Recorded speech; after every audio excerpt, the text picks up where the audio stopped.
Holi names में। Let start.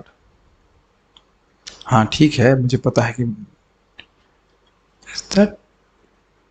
फो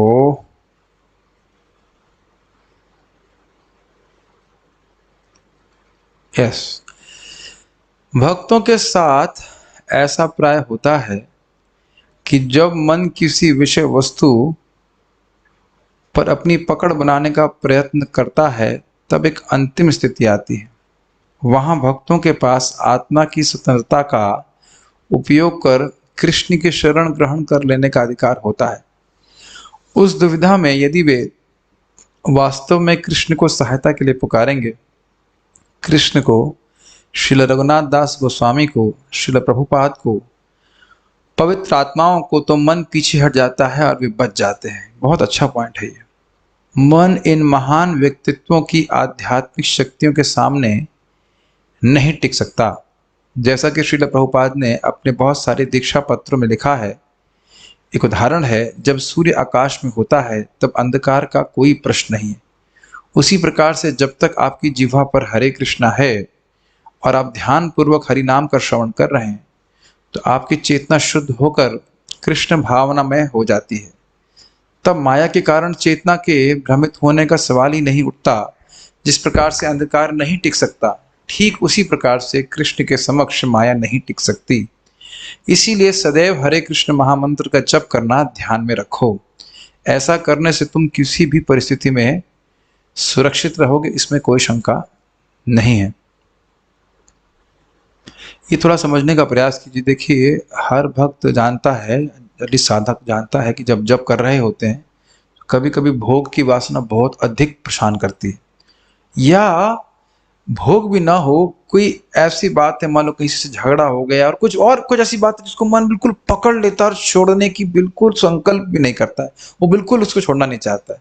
हम प्रयास कर रहे होते फिर भी नहीं। तो यही प्रभुपाद कह रहे हैं यहाँ पे, प्रभु जी समझा रहे हैं। ये अन्य भक्तों से भी सुना है कि ऐसे में गुरुवर को प्रार्थना करना, प्रभुपाद जी का स्मरण करना, नारद जी का स्मरण कर सकते हैं, शिव जी का, इन महान भक्तों का स्मरण करने से मन पे इट हेल्प्स, मतलब वो जो कह सकते हैं जकड़न है जो मन की, वह शिथिल हो जाती है। प्रभुपाद एक जगह लिखे हैं, तुम किन अनर्थों की बात कर रहे हो, किन ऑब्स्टिकल्स की बात कर रहे हो? मैं I can remove all the obstacles by one kick. मैं अपने पैर के एक आघात से तुम्हारी जितने भी कठिनाई है उसको हटा सकता हूँ। This is a very powerful technique. हर चीज हम अपने सामर्थ्य से नहीं हटा सकते हैं, तो ये बात समझा रहे हैं, उनकी शरण लेनी चाहिए। और ये सत्य बात है, हम लोग कभी कभी ध्यान नहीं देते, लेकिन अगर गंभीरता से नाम जप करेंगे तो ये इल्यूजन अपने आप समाप्त हो जाएगा। जैसे कि ध्रुव महाराज जब युद्ध कर रहे थे तो उनको भी बहुत बड़ा इल्यूजन समाप्त प्रस्तुत किया था ये यक्षों ने। तो ये एक बात बहुत महत्वपूर्ण है। जैसे जैसे हम बड़ी गंभीरता से नाम जप करेंगे, इल्यूजन या मोह अपने हृदय से स्वयं ही निवर्तित होते हुए दिखेंगे। There is no question of a hazy consciousness if we chant attentively. जीवन का लक्ष्य क्या है, उद्देश्य क्या है, उसकी कैसे प्राप्ति करनी है, भक्त समझ पाएगा अपने हृदय में। तो ये अच्छी बात बोल रहे हैं। साधना पद्धति हमें विकल्प प्रदान करती है। हम इन विकल्पों को चुनने के लिए अपनी स्वतंत्रता का प्रयोग कर सकते हैं। हम जो चुनाव करते हैं उससे यह पता चलता है कि हम वास्तव में हमारे जीवन में क्या प्राप्त करना चाहते हैं, हमारे अनुसार हमें कैसे सुख प्राप्त हो सकता है। श्री श्री राधा कृष्ण की सेवा अथवा माया के द्वारा प्रस्तुत अवास्तविक छवियों से। बहुत अच्छी बात है, पर अब पूरा पढ़ूंगा फिर समझाने का प्रयास करूंगा। जब करते समय माया हमारा ध्यान भटकाने का निरंतर प्रयत्न करेगी, किंतु हमें इसकी तनिक भी परवाह नहीं करनी चाहिए। हमारा कार्य सरल है, कृष्ण के नामों का श्रवण करना। एक पवित्र नाम हरे कृष्ण राम, अन्यथा एक मंत्र को ध्यान पूर्वक सुने और भगवान श्री कृष्ण को पुकारें। आपने विगत कई वर्षों में अपनी भक्तिमय यात्रा में साक्षात्कार व रुचि के कितने ही अनमोल रत्न एकत्रित किए होंगे। काम, अभिमान और ईर्ष्या सड़क के लुटेरों के समान है। क्या आप इन्हें अपने आध्यात्मिक साक्षात्कार के रत्नों को लूट लेने देंगे? आखिर आपने इन रत्नों को अपनी अथक साधना से एकत्रित किया है, अनुचित क्रोध वह सब कुछ नष्ट कर सकता है जिसको एकत्र करने में हमने अपना सारा जीवन लगाया है।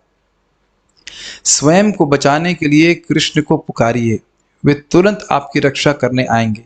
वे पहले से ही अपने नाम में विद्यमान है। अभिन्नत्वम नाम नामिनो। मन ने काम वासनाओं को कसकर पकड़ रखा है, किंतु प्रकाश के समक्ष अंधकार नहीं टिक सकता। ठीक उसी प्रकार जैसे ही हम कृष्ण के नामों की शरण लेंगे, वैसे ही मन आसक्तियां त्याग देगा। ये कुछ पूरा पैराग्राफ समझने का प्रयास करिए जो हम लोग पढ़ चुके हैं यहाँ पे। देखिए बहुत सुंदर बात यहाँ पे सीख रहे हैं कि जिस प्रकार का चुनाव हम कर रहे हैं अपने जीवन में किसी भी परिस्थिति में, तो वह दर्शाता है कि हम किसको महत्व देते हैं, है ना। और हम जाप कर रहे हैं तो आप देख रहे हैं कि बारंबार हर क्षण हमारे पास चुनाव का ऑप्शन रहता है कि मन हम माया की तरफ, मन जो है वो माया के विचारों में ध्यान दे, या मन कृष्ण की नाम की ध्वनि पे ध्यान दे। और कभी कभी इसके महत्व को ना समझ पाने के कारण कि नाम उच्चारण करके सुनने की क्या महत्व है, व्यक्ति सोचता है कि थोड़ा तो माया को टाइम देना जरूरी है, अब इतना वो परेशान कर रही है तो कुछ तो सुनना चाहिए ना, उधर ध्यान देना चाहिए ना। लेकिन स्मरण करना चाहिए कि इस समय हम कर क्या रहे हैं। साक्षात भगवान हमारी जीव के ऊपर है, श्रीमती राधा रानी है। इंटेलेक्चुअली कन्विंस होना चाहिए, अनुभव तो नहीं है। तो उस तरह से अगर हम उस विकल्प को चुनते हैं, इसीलिए बारंबार श्रवण करने की जरूरत है, तब हम अपने जप को बड़ी गंभीरता से लेंगे। कर तो बहुत उत्कृष्ट चीज रहे, लेकिन बहुत उत्कृष्टता से नहीं करते, ये कहने का आशय।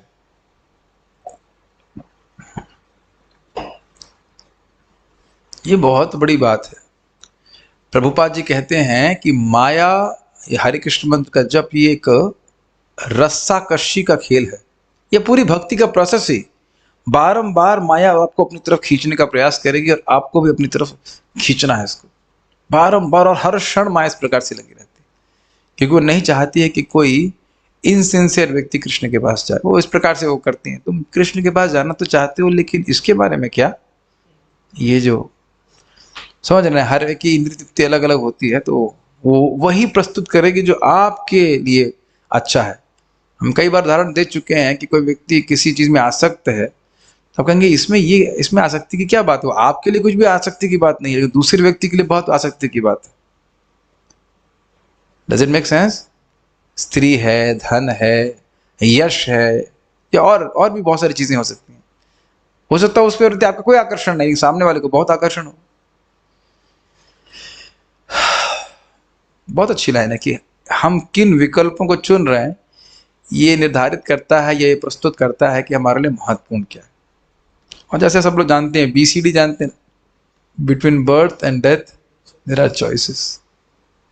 इसीलिए विचार शक्ति सबसे महत्वपूर्ण है, श्रील प्रभुपाद जी कहते हैं। और विचार शक्ति का विकास होता है उन लोगों के पास जिनके पास विचार शक्ति हो। तो इसीलिए भागवत पढ़ने से, भगवत गीता पढ़ने से हमारी विचार शक्ति डेवलप होती है, तो हम अपनी स्वतंत्रता का उपयोग करना सीखते हैं। ये बात समझ लीजिए कि हर व्यक्ति को स्वयं ही अपने विवेक का निर्माण करना होगा। Does it make sense? कि किस प्रकार से, किन चीजों से मेरी आध्यात्मिक प्रगति होती है और किन से नहीं होती। तो ये चीज यहाँ पे हम सीख रहे हैं। Somehow this has to be up and down. Now it is better. I felt like this. Anyways, ठीक है। ओके, मैं फिर से रिपीट कर रहा हूं कि खुद का विवेक होना चाहिए। मैं इन भौतिकतावादी वस्तुओं में अपनी शक्ति लगा रहा हूं, इससे मुझे मिल क्या रहा है? यही तो बात प्रभु जी बोल रहे हैं ना। मिल क्या रहा है, अभी तक मिला क्या है, मिल क्या रहा है, और क्या मिल जाएगा। ये इतना आसान नहीं है। आप जो सोचा, सुनने में, बोलने में बड़ा आसान लगता है, लेकिन जिन भौतिक इच्छाओं को अब तक मैं पीछे चला हूं, उससे क्या मिल गया, मुझे क्या संतुष्टि प्राप्त हो गई। हाँ, हमको पता रहता है कि गलत है, यही तो बोल रहे, रस्साकशी का गेम है। इसीलिए बड़ी गंभीरता से जब करना पड़ेगा, तब हम रियली ऐसे अनुभवों को प्राप्त कर सकेंगे जिससे हमको परसीवेबल चेंजेस जिसे कहना चाहिए। तो ये चीज बोल रहे हैं। और ये आप जान रहे कि एक आध्यात्मिक साक्षात्कार के लिए कितनी मेहनत करनी पड़ती है। उसको इस प्रकार से काम और क्रोध इत्यादि की तरह छोड़ देंगे। आप स्वयं देखिए ना, किसी पे अगर किसी झगड़ा हो जाता है केवल इस बात पे कि कौन सही है, देखिए ना, जब डिस्टर्ब होता है कि नहीं, ज्यादा झगड़ा नहीं कि तलवार निकालनी है, केवल इतना कि बस कौन सही है। केवल इसी बात पे अगर कुछ झगड़ा पकड़ ले, स्पेशली भक्तों की बात कर रहा हूं, तो फिर अब देखिए जब एकदम एकदम उद्विग्न हो जाता है मन। आज मैं सुबह भक्तों को कुछ बोला नहीं इस बारे में, मैं बोलना चाह रहा था कि practice giving away. Make sense what I am trying to say? Issues के ऊपर झगड़ा बना कर रख लेने से कुछ नहीं होता है। भाई तुम सही, ठीक है, जा। तो हम ऐसा बोल, हाँ ठीक है आप सही हैं, आप जाइए, खुश रहिए। आपको लग रहा होगा कि unless obviously you are in charge of some certain things and you have to take a decision, हर चीज के लिए झगड़ा करना, इससे हमारा मन शुद्ध होता है। हम कुछ समझ पा रहे हैं मैं क्या कह रहा हूं? मेरी भाषा समझ रहे होंगे। Everybody has, people specially conditions are very much attached to their opinions. What is the point? ठीक है आप सही, हमें जब करने दी।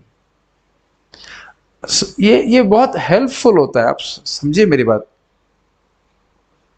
अनावश्यक के झगड़े, अनावश्यक की बातों से हमारा मन बहुत शुद्ध होता है, एंड वी फॉरगेट कि हम भक्ति करने के लिए आए क्यों। ये मैं अपने पे बात बोल रहा हूँ, आप लोग तो भक्ति करते ही ठीक से, लेकिन हम ये भूल जाते हैं कि हम भक्ति करने के लिए क्यों आए। सॉरी, हम भक्ति करने के लिए आए क्यों है, फॉरगेट अबाउट दिस मैटर्स। आपने कभी भी नहीं हो एक्सपेरिमेंट का झगड़ा करके देख लीजिएगा, इट्स जस्ट मतलब waste of time, waste of time. तो इस प्रकार से काम, क्रोध इत्यादि वेस्ट करता है हमारा समय। यह पाखंड और बेईमानी तो गधे की मूत्र की धारा के समान है। मैंने बोला था ना कठिन होगा, आप लोगों ने बोला था इसलिए मैं पढ़ा रहा हूँ, अब मैं नहीं जानता। शरण मूत्रे स्नात्वा, ऐसे करके संस्कृत है। हे मन, क्या तुम हम दोनों को पाखंड और बेईमानी में नहलाकर जला रहे हो? अब मुझे इसलिए पढ़ना नहीं अच्छा लग रहा है क्योंकि मैं जो देख रहा हूं कि हमारा कोई भक्त पाखंडी और बेईमान नहीं है। एटलीस्ट मेरा तो ऐसे ही दृष्टि है कि आप लोग कोई बेईमानी नहीं कर रहे हैं, पाखंड नहीं कर रहे हैं, तो उसमें क्या पढ़ाऊं? तो इसलिए बहुत हैवी लग रहा था, लेकिन आप लोग का आपने आज्ञा दी है तो मैं कैसे मना कर सकता हूँ। इन श्लोकों पर मनन करने से हम अपने अंतःकरण का निरीक्षण करने पर बाध्य हो जाते हैं। जब हम श्री रघुनाथ दास गोस्वामी के द्वारा बताए गए दुर्गुणों को स्वयं के भीतर पाते हैं तो निश्चय ही ऐसा आत्मनिरीक्षण हमें पीड़ा का अनुभव कराएगा।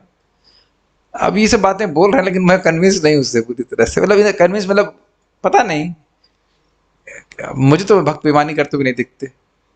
हम बेईमान और ढोंगी हैं और हम जलते हुए गधे के मूत्र में स्नान कर रहे हैं। जलता हुआ गधा नहीं, गधा का जलता हुआ मूत्र, ऐसा कहना चाहिए। यह मन प्रायः हमें सूक्ष्म स्तर पर यश पाने हेतु आकर्षित करता है और यश प्राप्ति हेतु यह मन बेईमानी, ढोंग और यहाँ तक कि स्वयं के साथ छल करने के लिए भी तत्पर रहता है। प्रतिष्ठादि यत उपशाखा गण, अभिमान एक जंगली घास फूस के समान है जो भक्ति लता की वृद्धि को अवरुद्ध कर देता है। ये जंगली घास के समान अभिमान बहुत बार नम्रता के विष में जीवित रहता है। अब देखिए जो बात हमको समझ में आ रही है, भाई हम तो यहाँ के उपस्थित भक्तों में किसी में इस प्रकार की बात नहीं देखते।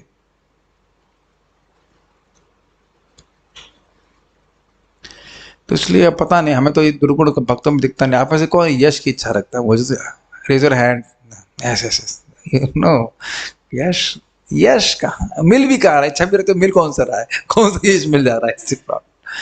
तो यश की इच्छा तो मुझे लगता नहीं भक्तों में, तो इसलिए छोड़ देते हैं। ठीक है,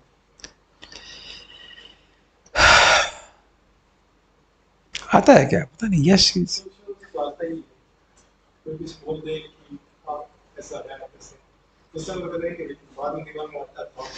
ये रहता है मतलब मैं बहुत हमारे भक्तों में तो हमने जनरली स्पेशली से लोग घर गृहस्थी में रह रहे हैं, इतना यश की कामना तो नहीं रहती। मैंने नहीं देखा कि यश की कामना रहती।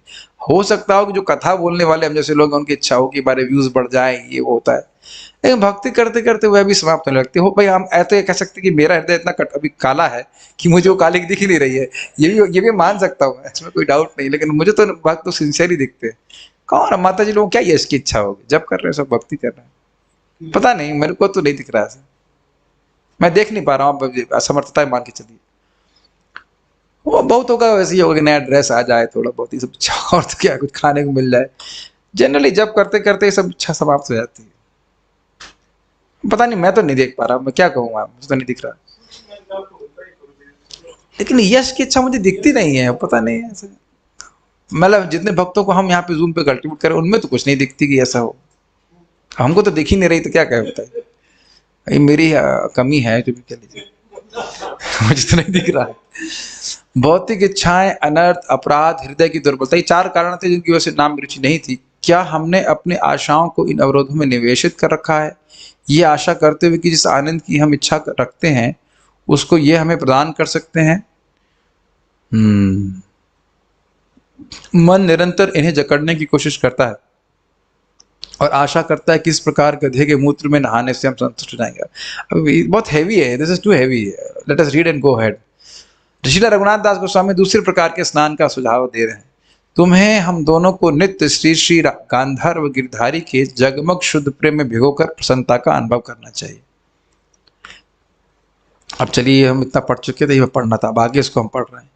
यह मन भौतिक क्रियाकलापों से कभी भी संतुष्ट नहीं होगा। ये अच्छी बात है, समझ में आती है। यह मन केवल भक्तों के संग में पूर्ण मनोयोग से जपे गए हरिनाम के अमृत में स्नान करने से ही सही अर्थों में संतुष्ट होगा। ये बात स्पष्ट समझ में आ रही है, क्योंकि हरे कृष्ण मंत्र का जप श्रील प्रभुपाद जी बताते हैं यही श्री श्री राधा कृष्ण पे ध्यान करना है। तो आपने स्वयं हर दिन ही अनुभव करते होंगे, बड़ी एकाग्रता से जप करते हैं तो मन एकदम प्रसन्न हो जाता है। और आप देखिए कि ये तो एकदम अनुभूत है कि हम कुछ करते हुए जब करते हैं तो खाना पूर्ति हो जाती है, लेकिन आप खुद भी तृप्ति का अनुभव नहीं करते कि नहीं। तो ये कह रहे हैं कि अपने मन को ही बोलना है कि तुम अपने आप को इस हरे कृष्ण मंत्र में सराबोर कर दो। ये हम इससे अंडरस्टैंडिंग ले रहे हैं। मन को वश में करने हेतु श्रील प्रभुपाद की अपनी ही एक तकनीक थी। मन की उपेक्षा करें और जप, श्रवण अथवा हरिनाम की सेवा द्वारा इसे व्यस्त रखें। उनका यह भी कहना था कि हमें आनंद भोगने के लिए जप नहीं करते, अपितु श्री हरिनाम प्रभु के सेवक के रूप में जप करते हैं। ये बहुत इंपॉर्टेंट बात है। आज मैं क्लास के पहले भी भक्त की बात बता रहा था, cultivate a service attitude towards Krishna and the holy name, not an enjoying attitude. हम हरिनाम का क्या सकते हैं, क्या भोग करने के लिए नहीं जप कर रहे। इस भावना से कभी नाम में सुख नहीं मिल सकता है। जैसे रसगुल्ला खा रहे हो, गुलाब जामुन खा रहे हैं, ऐसे नहीं। नाम को प्रसन्न करने के लिए प्रस्तुत होने की भावना, ये सेवा की भावना होती है। इससे व्यक्ति नाम के सुख का अनुभव कर सकता है। ये बहुत इंपॉर्टेंट पॉइंट है। श्रील भक्ति सिद्धांत सरस्वती ठाकुर ने अपने शिष्यों को निर्देश दिया था कि वे सभी श्री हरिनाम प्रभु से प्रार्थना करें कि वे उन्हें उनकी सेवा करने के योग्य बना दें। ये बहुत अच्छी शिक्षा है, प्राप्त है।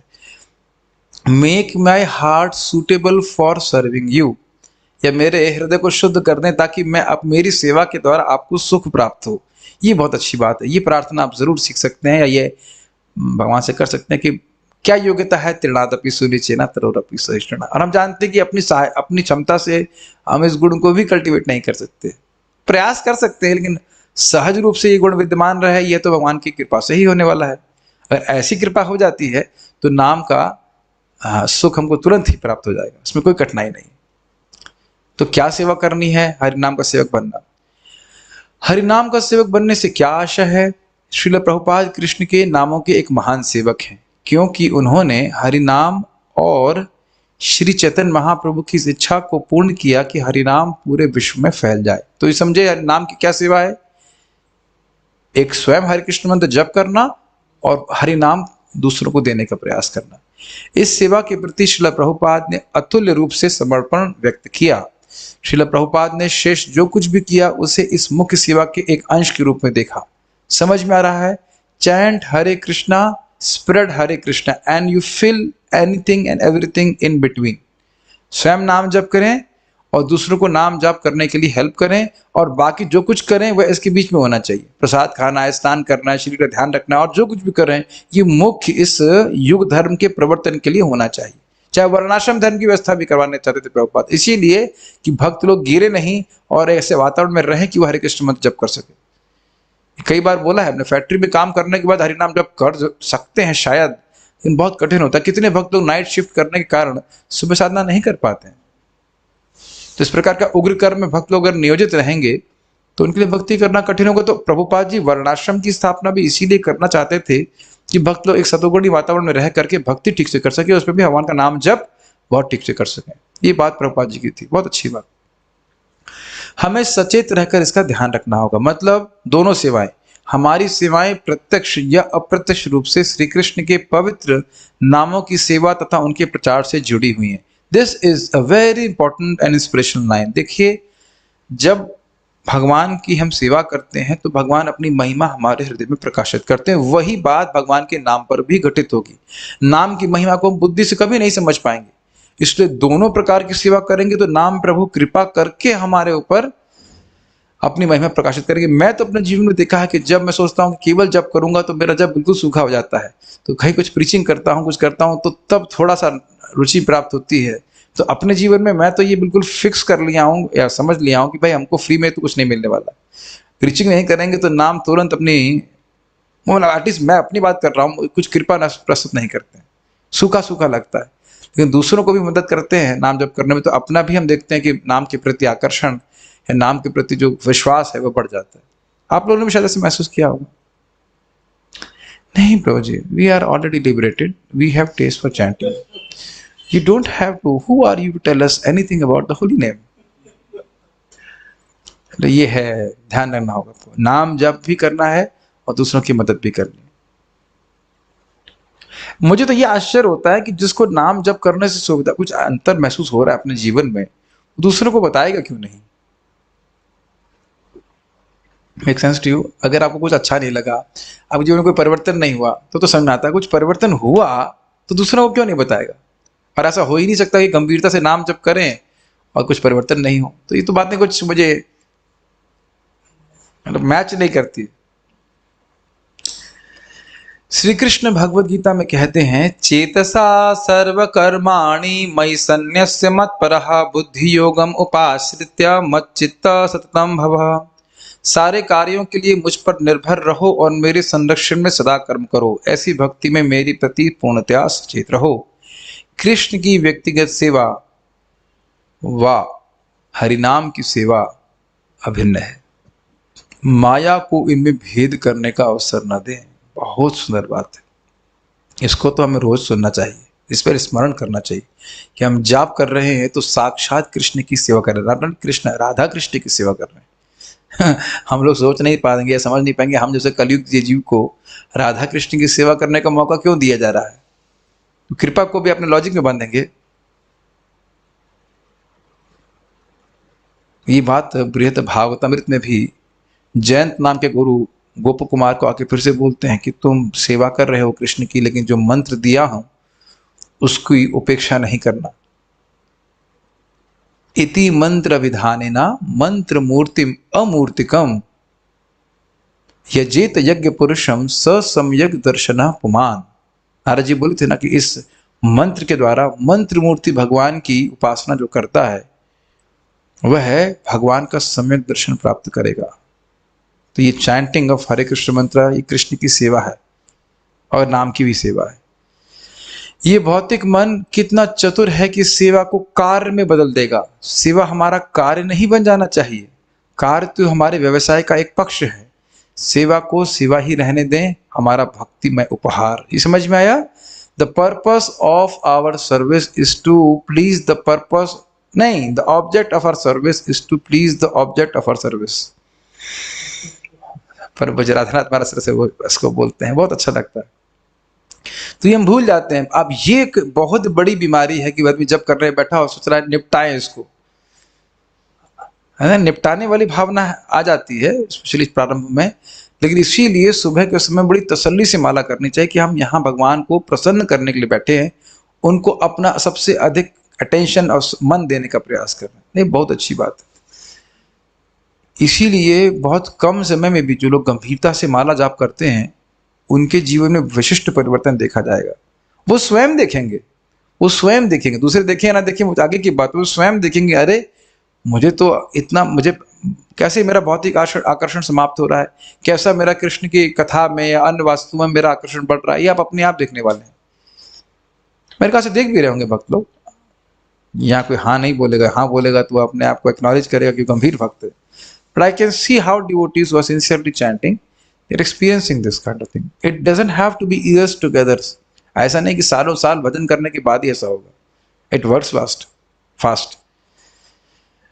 तो ये जो हमारा गंभीरता पूर्वक जप है, ये भगवान का प्रति एक भक्तिमय उपहार है। ये प्रभु जी कर, ये बहुत अच्छा पॉइंट लगा था मुझे।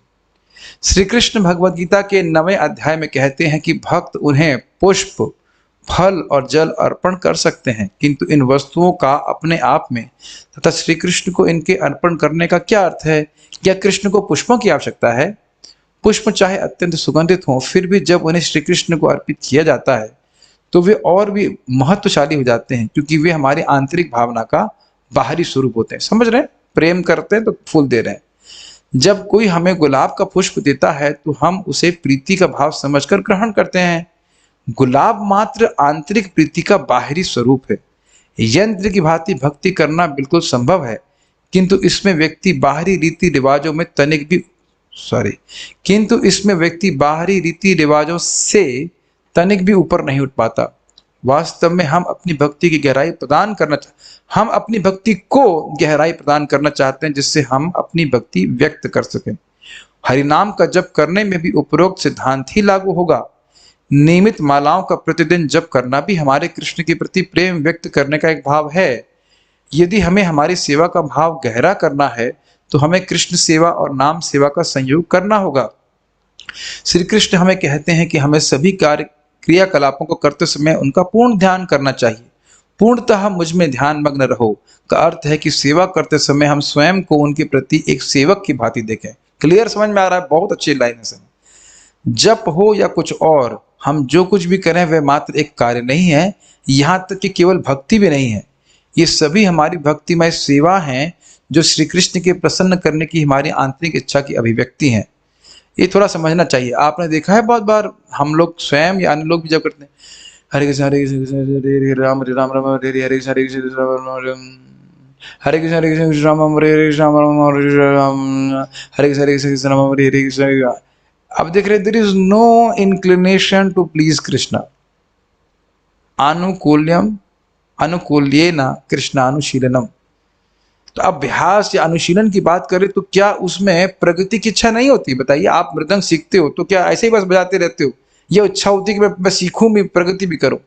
तो एक बहुत इंपॉर्टेंट बात है जो जो मेन पॉइंट है भक्ति में, और वो है अनुकूल ना कृष्ण को प्रसन्न करने की इच्छा। उसको मिस आउट नहीं करना चाहिए। ऐसे तो नाम जब कैसे भी करें फायदा होता है, उसको हम नया डिस्कस नहीं कर रहे, वो तो नए लोगों के लिए है एकदम। लेकिन अब हम सालों साल केवल इसी प्रकार से जब तो नहीं करते रहना चाहते नारे के सारे राम हरे हरे कृष्ण राम हरे Krishna Ram. So when we are trying to focus, that is a sign of love. Attention is a sign of love, is it not? ये कुछ पकड़ पा रहे हैं? नहीं तो केवल कार्य बन जाएगा, और इसका दीक्षा से कोई संबंध नहीं है। दीक्षा के बाद भी हम भी कार्य कर सकते हैं, जब कार्य हरे Krishna Krishna Hare Hare Ram, which is good। नहीं करने से तो अच्छा ही है, लेकिन आप देख रहे हैं कि अगर हम रोज उत्साह से बड़े एकाग्रता से करने का प्रयास संकल्प पूर्वक जब करते हैं, we get reciprocation from Krishna. Krishna is pleased by that kind of chanting. So both points have to be considered. भक्ति में गहराई का मतलब क्या है? भगवान से संबंध का अनुभव करना। एक बात बताइए, जो भी स्पेशली जूम के डिवोटीज हैं जो केवल जूम से ही कनेक्ट हुए, आप देख रहे हैं कि आपका मेरे से एक संबंध में कुछ गहराव आया है। I'm not talking about the students who actually met me, but devotees who have actually only got connected via Zoom, by hearing, by interacting, by hearing and interacting. We from both sides, from my side, मेरी तरफ से, आपकी तरफ से, दोनों की तरफ से संबंध में क्या है? There has been participation from both sides, किसी भी संबंध में। Does it make sense? आपका 4 महीने वाले संबंध कभी आया है? कथा सुना मैं। आप समझ रहे हैं? देखिए, अब ये तो खैर पब्लिक लेक्चर हो रहा है, ऐसे मैं बात नहीं बोलता, लेकिन मैं देखता हूँ कि जिन लोगों से मैं मिला भी नहीं, उनको भी डांट देता हूँ तो बुरा नहीं मानते। So we see we are developing a relationship where the relationship is from both sides, from the devotee side, from my side also, is it not? है ना? आज एक भक्त ने रिपोर्ट किया था कि हेयरिंग की रिपोर्ट नहीं करी, तो मैं लिख दिया कान खराब हो गया आपका। अब और किसी को ऐसा बोलेंगे तो शायद बुरा मान जाएगा। नहीं नहीं प्रभु, जब आते तो हैं क्लास में, तो अपना रिपोर्ट क्यों नहीं करते? आप देख रहे हैं कि इस प्रकार से प्रेम से डांटने का मतलब, समझ रहे हैं किसी, I am a person, is it not? सामने वाला व्यक्ति भी पर्सन है। और आप देखते हैं जैसे जब में लोग आते हैं वो अपना वीडियो कहीं घुमा के रखते हैं, तो इट मीन इम्पर्सनल, उनसे कोई संबंध नहीं है। यद्यपि वह जूम पे आ रहे हैं, प्रैक्टिकल देख लीजिए, यद्यपि वह जूम पे आते हैं, लेकिन बहुत से भक्तों से मेरा कोई संबंध नहीं होता। वो मतलब बहुत से नहीं, कुछ लोगों से बिल्कुल संबंध नहीं, जिन्हें कोई मतलब नहीं है, जिनको मुझसे मतलब नहीं है, उनको मैं से मैं I am also not Krishna. तो मेरे को ऐसे लगता है कि आप भी ऐसा नहीं करेंगे, आप ऐसे ऐसे ही करने वाले हैं। तो हम लोग अगर एकदम इम्पर्सनल जब करेंगे तो ठीक है, लाभ होगा, लेकिन वैसा नहीं होगा। ये प्रभुपाद जी के शब्द हैं, mechanical chanting is not as powerful as offenceless chanting. ये प्रभुपाद जी एग्जैक्टली ऐसे लिखते हैं। तो जब जब करना ही है तो क्यों ना गंभीरता से किया जाए, प्रयास पूर्वक, प्रत्याहार करते हुए, ठीक है, then relationship will develop Krishna. यदि हमें भक्ति में गहराई में जाना है तो हमें अपनी सेवा की शरण लेनी ही होगी। सेवा करने हेतु मन की उपेक्षा करना, सेवा करनी होगी मतलब सेवा के भाव को जागृत करना होगा भगवान के प्रति।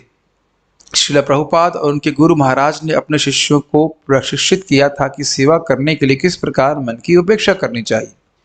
श्रील प्रभुपाद सभी को व्यस्त रखना चाहते थे। उनका यह मानना था कि खाली दिमाग शैतान का घर होता है। उन्होंने हमें व्यस्त रखा। इसी सिद्धांत को ध्यान में रखते हुए श्रील प्रभुपाद ने अपने पाश्चात्य देश के शिष्यों को पुस्तक वितरण के संदर्भ में एक सटीक सूत्र प्रदान किया था, दुगना कर दो। भले ही कितनी भी संख्या में पुस्तकों का वितरण क्यों ना हुआ हो, आगामी वर्ष पुस्तकों को पिछले वर्ष की दुगनी संख्या में वितरण करना होता था और अगले वर्ष पुनः दुगना। यह सूत्र सेवा के सभी क्षेत्रों में प्रयोग लाया जा सकता है। ऑब्वियसली आप हरिनाम में ऐसे नहीं कर सकते कि आज 16 कर रहे हो, अगले साल में 32, उसका 64, उसका एक लिमिट है, बस नहीं कर सकते। किंतु श्रील प्रभुपाद जी यह नहीं चाहते थे कि बिना कृष्ण को ध्यान में रखे ऐसी वृद्धि हो। हमें यह दुगना श्री कृष्ण के लिए करना होता था। ये समझ में आपको बात? बहुत सुंदर बात, इसको समझिए। एक भक्त बोल रहे थे कि अगर हम श्रवण कीर्तन नहीं करते हैं तो सेवा का क्या प्रारूप होता है? सेवा फॉर कृष्णा, सेवा फॉर कृष्णा, सेवा फॉर कृष्णा, सेवा सेवा सेवा, लेकिन फॉर कृष्णा वाला लिमिट गायब हो जाता है। समझ में आया? श्रवण कीर्तन नहीं करता तो कर रहा है काम, लेकिन वो भूल जाता है कि यह उसे कृष्ण की प्रसन्नता के लिए करना है। और जब कृष्ण की प्रसन्नता के लिए करना है तो व्यक्ति अलग चेतना में करता है। तो इसीलिए श्रवण कीर्तन सभी सेवाओं का आधार है। सेवा भावना, जो इच्छा है कृष्ण को संतुष्ट करने की, वो श्रवण कीर्तन के द्वारा ही आती है। Does it make sense? तो कह रहे ऐसा नहीं कि हम व्यस्त हो जाएं और व्यस्त होने में यही भूल जाए कि व्यस्त हैं किसके लिए। और ये प्रभुपाद जी के शब्द हैं। यमुना माता जी शाम को क्लास में नहीं आई और प्रभुपाद पूछे कहाँ गई थी, कहते मैं लाइफ मेंबर बनाने गई थी। शुद्ध भक्त हैं, उस दिन कुछ गलती हुई तो प्रभुपाद कहे कि आप श्रवण कीर्तन नहीं करोगी तो आप कर्मी बन जाओगी। तो यानी कि देख रहे हैं कि भक्ति का प्रारूप, भक्ति में सारा गेम जो है वो तो भाव का है। मतलब कि आपका इंटेंशन क्या है भक्ति करने का। तो अगर श्रवण कीर्तन नहीं करेंगे तो इसी प्रकार की इंटेंशन हो जाएगी। मतलब कोई तो इंटेंशन लेस भक्ति करेंगे और उससे भी कुछ लाभ होगा, ये नहीं कह सकते कुछ लाभ नहीं होगा, लेकिन जितनी प्रगति हम कर सकते थे उतनी नहीं कर पाएंगे। ये ध्यान देना होगा कि हमारा जो बिखरा हुआ संबंध है भगवान कृष्ण से, उसको जागृत करने का प्रयास कर रहे हैं। तो हमारी, और वो संबंध हमारी तरफ, हमारी वजह से टूटा है, तो हमारा दायित्व है कि उस संबंध को दोबारा स्थापित करें। Make sense? अतएव हमारी सेवा चाहे कुछ भी हो, हमें उसे अपना कार्य या मात्र हमारे जीवन यापन का सहारा नहीं बनने देना चाहिए। श्री कृष्ण को प्रसन्न करने की महत्वाकांक्षा को हृदय में संजोए रखना चाहिए। क्लियर है? We must cultivate that desire. उस इच्छा को हमें क्या सकते हैं, क्या उगाना है या बढ़ाना है, कृष्ण को संतुष्ट करना है, कृष्ण को सुखी करना है। भक्ति को हमारी चेतना में गहराई से उतारना होगा। ऐसा होने के लिए हमें सदैव विचलित व आसक्तिग्रस्त विलाप करने वाले भौतिकतावादी मन की अवज्ञा एवं उपेक्षा करनी होगी। मतलब मन नहीं चाहता है, लेकिन मन की उपेक्षा करके भगवान का भजन करना होगा। कृष्ण की भक्ति के अतिरिक्त हमें कुछ भी संतुष्ट नहीं कर पाएगा। ये लाइन बहुत सुंदर है, इसको व्याख्या करके रुकूंगा, रुकना ही पड़ेगा क्योंकि चैप्टर समाप्त हो गया है। ऐसा नहीं कि, लेकिन बहुत सुंदर बात है कि ये बात हर भक्त को समझ लेना चाहिए। This should be guiding the aspiration of our life, guiding our whole life so to say, कि जब तक भगवान की भक्ति प्राप्त नहीं होगी, इस जगत की कोई वस्तु हमको ना तो किसी को संतुष्ट की है और ना मुझे प्राप्त हो जाएगी तो संतुष्ट हो जाएगी। तो उसके लिए उधर करने के बजाय भगवान को संतुष्ट करने का प्रयास करना चाहिए। भगवान संतुष्ट होते हैं बहुत स्पष्ट, नाम उच्चारण करने से, भगवान के बारे में श्रवण करने से। श्रवण, स्मरण, पूजन और क्या था, तस्मात् भारत सर्वात्मा भगवान ईश्वर हरि तस्मादेकेन मनसा भगवान सात्वताम पति श्रोतव्य कीर्तितव्यश्च ध्येय पूजश्च नित्यतः। भगवान का श्रवण करने से, कीर्तन करने से, स्मरण, ये तीन मुख्य भक्ति और भगवान का पूजन करने से, ये चार प्रकार से करने से भगवान प्रसन्न होते हैं। ठीक है, मैं नहीं समझ रहा हूं कोई प्रश्न है कि नहीं। Had some realization this morning that we should give away because there is so much agony in every living being's life and we are creating more for them by our tongue because of our wasteful ego. Actually life is too short and there is no use of our so called social status etc. अच्छी बात है। देखिए, एक वक्त में बोल रहे हैं, ये सत्य बात है कि लोग ऐसे ही दुखी हैं और अपने कठोर वाणी से ऐसा लगा कि जला हो उसके ऊपर नमक छिड़क देना, तो कम से इसका बड़ा हमारे भजन पे प्रभाव पड़ता है। तो अगर व्यक्ति थोड़ा शांत रहे और भगवान के बारे में बोलेगा तो काफी अपराधों से बच सकता है। ठीक है, मैं समझ रहा हूँ, आज पॉइंट आप समझ गए यहाँ के। तो ये भी दूसरा भाग 10वें अध्याय का जपा पुस्तक का पूर्ण हुआ।